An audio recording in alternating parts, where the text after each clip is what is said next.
Okay, so I don't think that there's any one barrier. I think that sometimes it has to do with lifestyles. In other words, that women decide that, or try to make work-life balance. They have family, they want to do family, they want to do the work.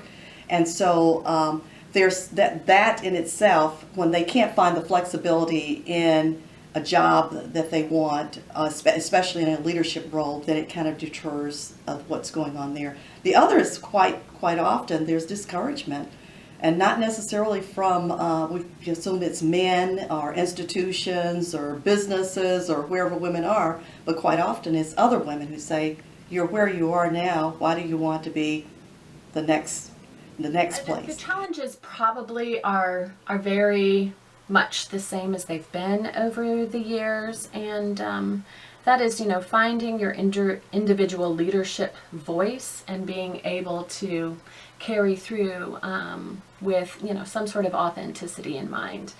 I know that my experience, I had more of a barrier with age than I did with being a female. Just because I started teaching, I was 22 when I started teaching my very first class. And, from both female and male students, when I'm so close to the age of the college students, it was a very, very different experience from what I experience now. Now I've been around for so long. I am the senior faculty. I think it would be self-confidence. I know we're heading into like the generation now of you have to look this certain way to, be accepted, and having self-confidence and believing that you can do something without having to have a guy to back you up or to tell you, oh yeah, you can do that.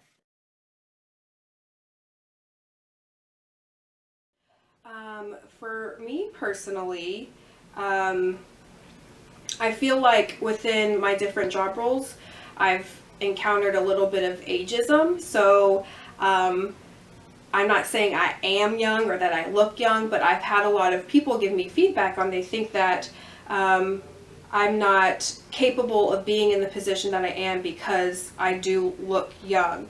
And then I feel like I'm treated a little bit different because of that. So it's almost like if you look older, then I will give you more respect. And for me, since I look younger, that I'm not automatically given the same respect as an extinguished or a distinguished person or an older looking person. Probably people not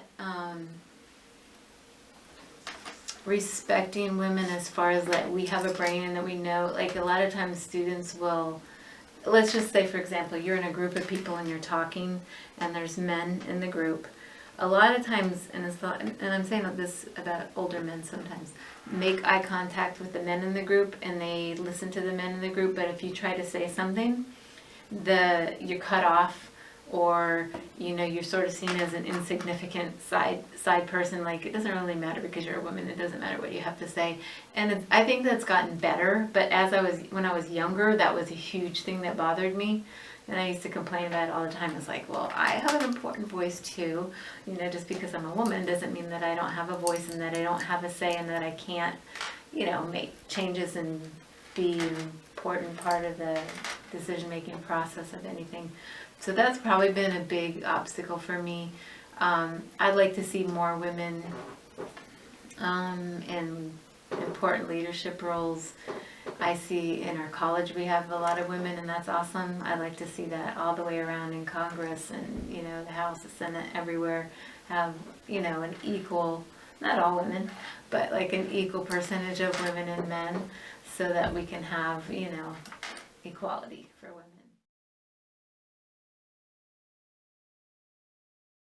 Okay. I would say my mom's been a big impact on me because she's really strong, and she's always focusing on other people rather than herself. And also my dance teacher is a big influence on me. She is just really compassionate, and as a dance teacher, she puts up with a lot of crazy girl drama, but she is always there to like lift people up around her, and I think that's a really important aspect of leadership. It's just gonna be kind of, cliche. My mom, she came from having me young to where she wanted to be a doctor, but because I was born, that she couldn't follow her dreams. So she is pushing me to where I can follow my dreams and I can be what I want to be. And she's just been there through everything. Of course, she's my mom, but she's not only my mom, she's my best friend, and she encourages me more than anybody else. I don't know that I can say that I've had one person that has, really been a mentor to me, but I can say there have been many who have inspired me. Definitely, first and foremost, was going to be my dad. He was definitely involved in the community.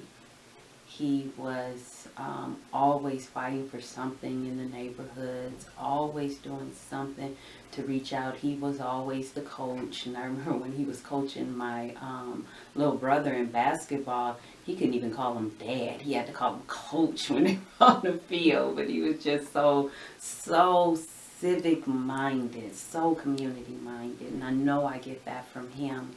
When I think about resilience and bouncing back when life throws you horrible circumstances, my mom, she was given a medical death sentence, and she looked that thing in the face, and she dealt with it.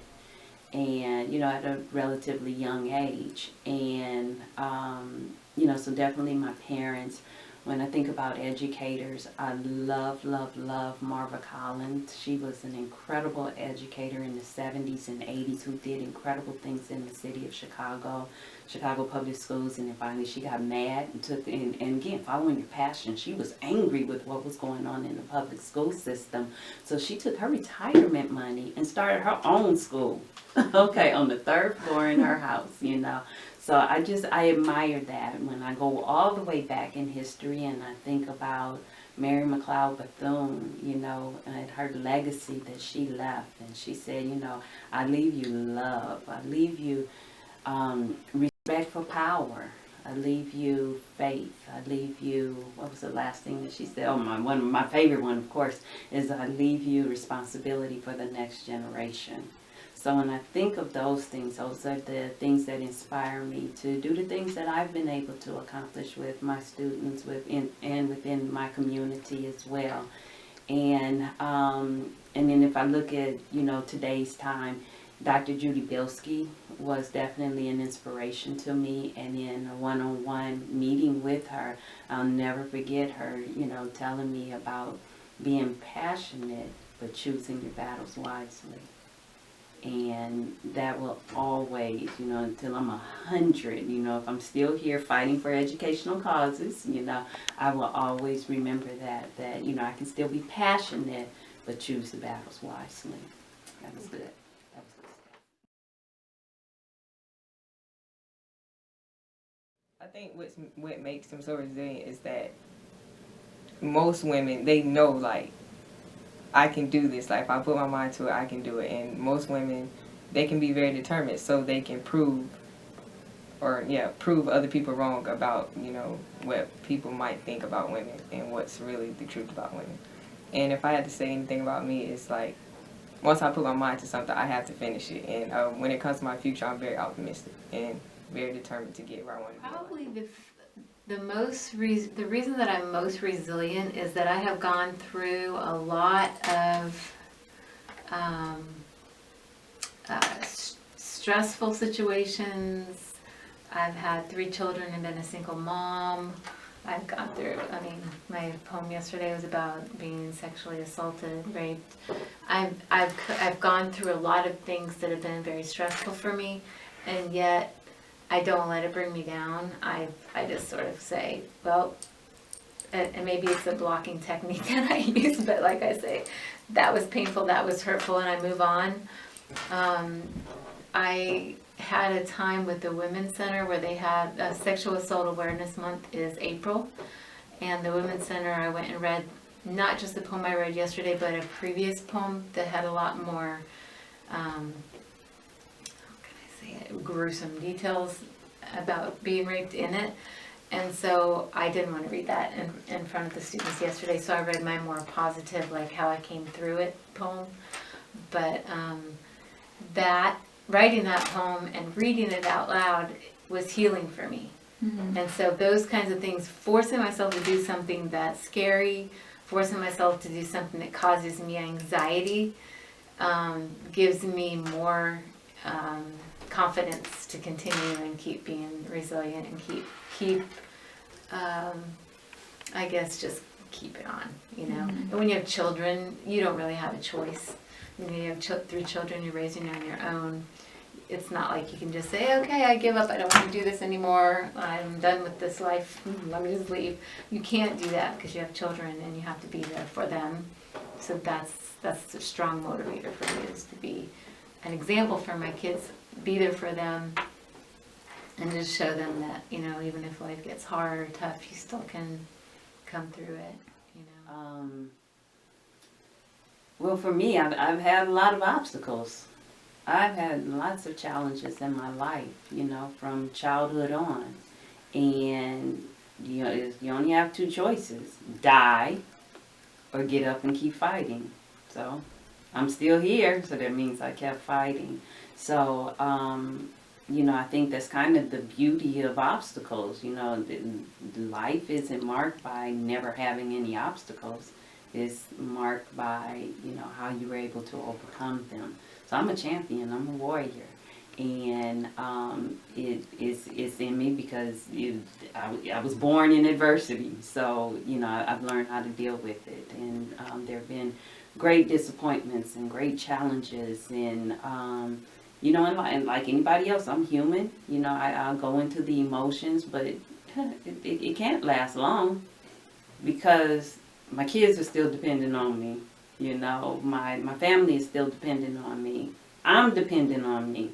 So I can't stay there long. So suck it up. Put on my big girl shoes and get back in the fight. Just stay focused. Stay focused and stay the course. Keep your eyes not down, but always look up, because you always have to remember there's a greater advantage to the things that we go through. So at the same time, all I can say is that you have to keep a positive mindset as you are going through and, you know, trying to keep your sanity, because a lot of things that we go through are not always about us. So dedication and commitment, being committed to just that drive, what drives you, what keeps you there. Maybe it's your child, maybe it's your mom, maybe it's a family member that drives you to where you're going, but just keep your focus as a woman. First of all, Working I towards think it's know what that dream is. You know, and sometimes it doesn't mean that you know the exact wording of what it is that you want to accomplish or what that dream is. But first of all, know what that dream is. Then think about how do you go about doing it. You know, strategize, put that plan together. Think about all the ways and means of getting there, and that includes not just, you know, the cash that it takes or the dollars that it takes to move you in a particular direction, but rather the people, the stops along the way, what that pathway is going to be. Not getting discouraged, not getting over anxious, because I always say everything's in order. Everything's in order. It doesn't mean you sit there and wait for the order to happen, but everything is in order. So be patient with yourself. But one of the things we have to do is recognize that you're going to have to take risk in this life. So in order to achieve that dream, you've got to be a risk taker. And if you fail along the way, get up, keep moving. Do not lay down there and just wither away.